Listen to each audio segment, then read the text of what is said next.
Bienvenidos a este momento que para nosotros es un momento bisagra, podríamos llamarlo, dentro del Departamento de Historia, porque por primera vez dentro del mismo se pone en práctica una aspiración que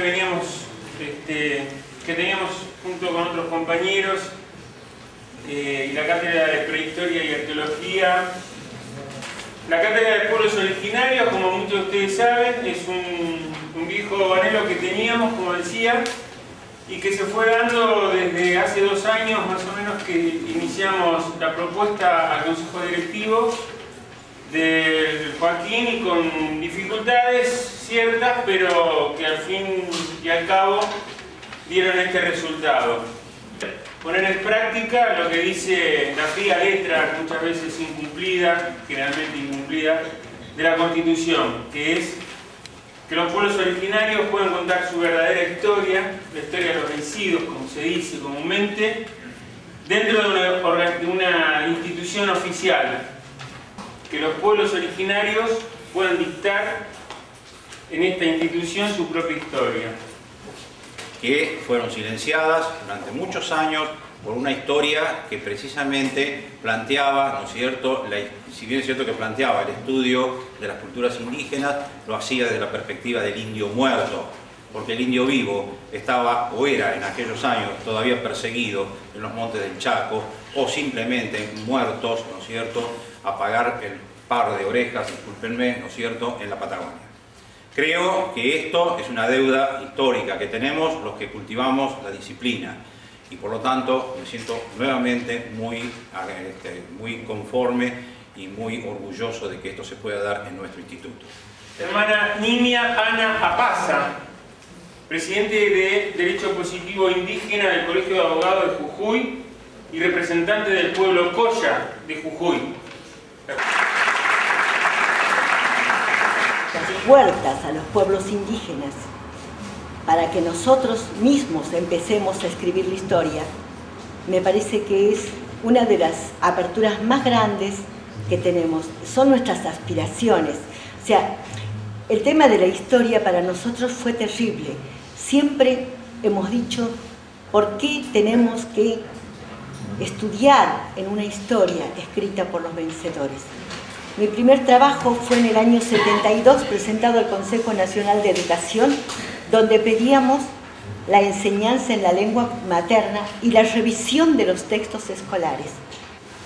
Conquistados con la cruz, sometidos, como decía en aquel momento la Constitución argentina en el artículo 65, inciso 17, convertir los indios al catolicismo. Ese era el mandato constitucional, preservar las fronteras. Pero, bueno, vinieron los porteños, estos señores que bajan de los barcos, ya habían bajado de los barcos, eran criollos. Vino Anchorena acá y dijo no. Y entró la política. Las 2/3 partes hacen falta para determinar que esto no, cuál va a ser la forma de gobierno. Hasta estaba elegido el descendiente del Inca. La declaración de la independencia se hizo en aymara, en quechua, porque ese era el idioma que hablaban. En el año 1756 se prohíbe en Buenos Aires hablar el guaraní.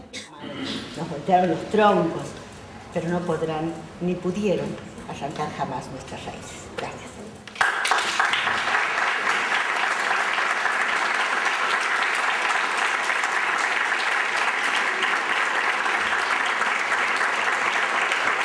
Daniel Apaza, que es promotor cultural del pueblo aymara y representante de la Asociación Indígena Arte, Cultura y Educación e integrante de la Cátedra de Pueblos Originarios.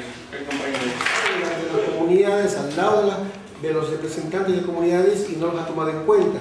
Estamos hablando ya de una visibilización de pueblos que están asumiendo su identidad, es lo que les contaba Nimia. Uno de los pueblos que ha sido negado por mucho tiempo, aparte de los charrúas, comechingones, huarpes, eran los pueblos tehuelches. Generalmente siempre se habló de los pueblos mapuches, pero dentro de ese territorio también estaban los pueblos tehuelches, los pueblos ranqueles, y muchos otros que hoy por hoy están recuperando esa identidad a través de la relación con sus mismos ancianos de activar el tema de la historia oral. Por eso va a ser bueno que Alicia Contreras, que ya es representante de los pueblos indígenas de Chubut, del Consejo Participativo Indígena,